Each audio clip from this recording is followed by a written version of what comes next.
instante Dios se olvidara de que soy una marioneta de trapo y me regalara un trozo de vida, aprovecharía ese tiempo lo más que pudiera. Es la primera vez que doy esta asignatura de dicción castellana y eso he venido a hacer, una optativa de 30 horas intensivas de dicción castellana. Bueno, quería trabajar la técnica, fonética, entonación de la dicción para que tengan herramientas para defender textos en castellano si tienen cualquier casting, neutralizar acentos o sesgos del tipo que puedan tener en el habla y conseguir un español peninsular central pues adecuado para castings en donde piden gente que hable castellano. Dios se olvidara de que soy una marioneta de trapo y me regalara un trozo de vida. Aprovecharía ese tiempo lo más que pudiera.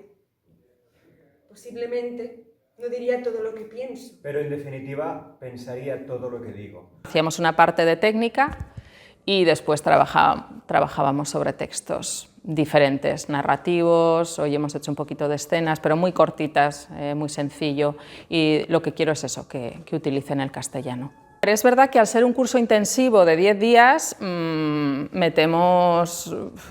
tengo que meter todo el material que pueda en 30 horas, y normalmente la dicción es algo que se trabaja a lo largo del tiempo, porque hay que ir integrando todas esas cuestiones técnicas que vamos trabajando y el cuerpo y el cerebro necesitan un tiempo para integrarlo.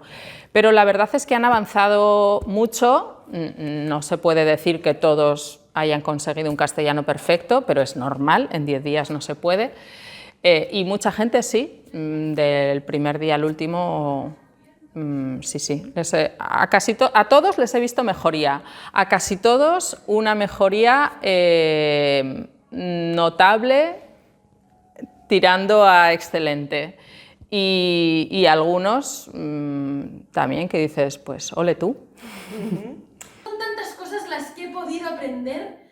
De ustedes, pero realmente... De mucho no habrán de servir porque cuando me guarden dentro de esa maleta, infelizmente me estaré muriendo.